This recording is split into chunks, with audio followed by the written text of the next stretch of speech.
Hi friends, welcome back to our channel.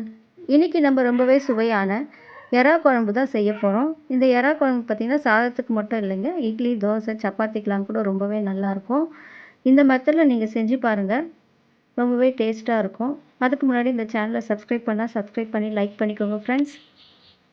இப்போ நம்ம stove on பண்ணி அதில் ஒரு சட்டி வச்சுக்கலாம். சட்டி நல்லா சூடானதும் தேவையான அளவு ஆயில் சேர்த்துக்கோங்க. ஒரு 7 ஸ்பூன் அளவு ஆயில் சேர்த்துருக்கேன். ஒரு 4 பச்சை மிளகாய், 2 பெரிய சைஸ் வெங்காயம் கட் பண்ணி வச்சுருக்கேன். குழம்பு தேவையான புளியை ஊற வச்சு வச்சுருக்கேன். இப்போ ஆயில் ஹீட் ஆனது 1 ஸ்பூன் அளவுக்கு சோம்பு, 1 ஸ்பூன் கடுகு சேர்த்துக்கோங்க. இது நல்லா பொரிஞ்சு வரட்டும். நீங்கள் எறா குழம்பு செய்கிறப்போ புளியோட அளவை குறைச்சிட்டு தக்காளியோட அளவு கொஞ்சம் எக்ஸ்ட்ராவாக சேர்த்துக்கோங்க. அப்போ இன்னுமே நல்லாயிருக்கும். இப்போ நம்ம எடுத்து வச்சுருக்க ஒரு 4 பச்சை மிளகாய், இப்போ ஆனியனையும் சேர்த்ததுக்கப்புறம் நல்லா மிக்ஸ் பண்ணி விட்டுடுங்க. அது நல்லா கோல்டன் ப்ரௌனாக வதங்கட்டும். நீங்கள் எறா வாங்கினீங்கன்னா இந்த மெத்தடில் ஒரு டைம் ட்ரை பண்ணி பாருங்கள் ஃப்ரெண்ட்ஸ், ரொம்பவே குழம்பு நல்லாயிருக்கும். இப்போ இது நல்லா கோல்டன் ப்ரௌனாக வதங்கட்டும்.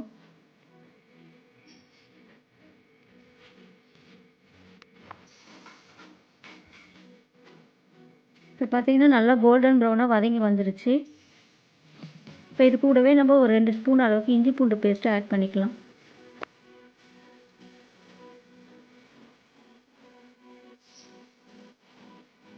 இஞ்சி பூண்டு பேஸ்ட்டு சேர்த்து நல்லா பச்சை வாசம் போகிற வரையும் வதக்கிடுங்க.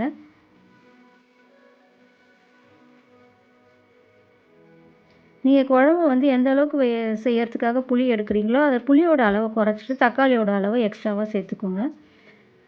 இப்போ நான் இன்றைக்கி பார்த்தீங்கன்னா ஒரு 7 தக்காளி போல் எடுத்து கட் பண்ணி வச்சுருக்கேன். அதை இதோடு சேர்த்துக்கலாம். தக்காளி சேர்த்ததுக்கப்புறம் இதோடவே நம்ம குழம்புக்கு தேவையான கல்லுப்பும் சேர்த்துக்கலாம். நான் எல்லா வீடியோலையும் சொல்கிறது தான் ஃப்ரெண்ட்ஸ், எப்போவுமே நீங்கள் முடிஞ்ச அளவுக்கு கல்லுப்பே யூஸ் பண்ணுங்கள். நம்ம கல்லுப்பு சேர்த்து நல்லா மிக்ஸ் பண்ணி விட்டுடுங்க. உப்பு சேர்த்திக்கிட்டா சீக்கிரத்துலேயே கூட வதங்கிடும். இப்போ இதை நல்லா மிக்ஸ் பண்ணி நல்லா தக்காளி நல்லா வதங்கி வரட்டும்.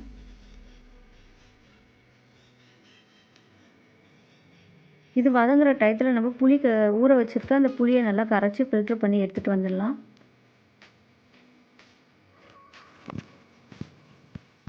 இப்போ இது நல்லா வதங்கி வந்துருச்சு. இப்போ நம்ம இதோட குழம்புக்கு தேவையான குழம்பு மிளகாய் தூளை சேர்த்துக்கலாம்.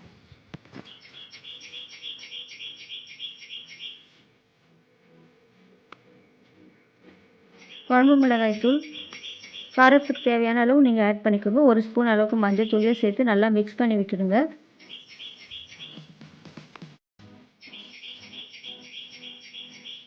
நல்லா மிக்ஸ் பண்ணிவிட்டு நம்ம கரைச்சி வச்சுருக்க புளி கரைசலை இதோட சேர்த்துக்கலாம்.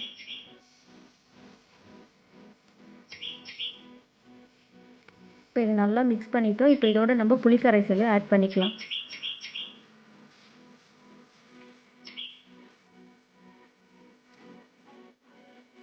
புளி கரைசலை சேர்த்து நல்லா கலந்து விட்டு மூடி விட்டுடுங்க. புளி கரைசல் சேர்த்ததுக்கப்புறம் நல்லா மிக்ஸ் பண்ணி விட்டுருங்க. குழம்பு உங்களுக்கு எந்த அளவுக்கு திக்கான பதத்துக்கு வேணுமோ அந்த அளவு நீங்கள் தண்ணி ஆட் பண்ணிக்கோங்க. தண்ணி சேர்த்து நல்லா மூடி விட்டுடுங்க. இந்த ஸ்டேஜில் நீங்கள் காரம் உப்புலாம் கரெக்டாக இருக்கான்னு செக் பண்ணிக்கோங்க. தேவையான கூட கொஞ்சம் ஆட் பண்ணிக்கலாம்.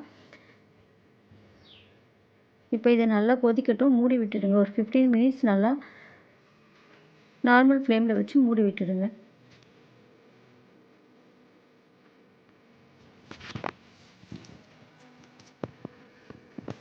இப்போ இது நல்லா கொதிச்சதுக்கப்புறம் நம்ம முருங்கைக்காய் கட் பண்ணி வச்சுருக்க முருங்கைக்காயை இதோட சேர்த்துக்கலாம். நீங்கள் முருங்கைக்காய், உருளைக்கிழங்கு, கத்திரிக்காய் இந்த மாதிரி காய்களை கூட நீங்கள் சேர்த்துக்கலாம். இன்றைக்கி நான் முருங்கைக்காய் மட்டும் சேர்க்குறேன். இப்போ நல்லா நம்ம மஞ்சள்தூள் போட்டு நல்லா வாஷ் பண்ணி எடுத்துக்கலாம். ஃபைனலாக நீங்கள் மஞ்சள்தூள் போட்டு நல்லா வாஷ் பண்ணி எடுத்துக்கோங்க. இப்போ முருங்கைக்காயெலாம் நல்லா வெந்ததுக்கப்புறம் நம்ம வாஷ் பண்ணி எடுத்துருக்க அந்த எறாவையும் இதோடு நம்ம சேர்க்கலாம். இது எறா சேர்த்ததுக்கப்புறம் குழம்பு ரொம்ப நேரம் நீங்கள் கொதிக்க விடாதீங்க, இல்லைன்னா எறா ஒரு மாதிரி ரப்பர் மாதிரி ஆகிடும். ஒரு 5 மினிட்ஸ் நல்லா லோ ஃப்ளேமில் வச்சு மூடி விட்டு நீங்கள் ஸ்டவ் ஆஃப் பண்ணிவிட்டு கொத்தமல்லி இலைகளை தூவினீங்கன்னா எறா குழம்பு தயாராகிடும். இந்த மெத்தடில் நீங்களும் எறா வாங்கினீங்கன்னா ட்ரை பண்ணி பாருங்கள் ஃப்ரெண்ட்ஸ். ட்ரை பண்ணிவிட்டு எப்படி இருந்துச்சுன்னு கமெண்ட் பண்ணுங்கள். பிடிச்சதுன்னா லைக் பண்ணுங்கள், ஷேர் பண்ணுங்கள். Okay friends, thank you.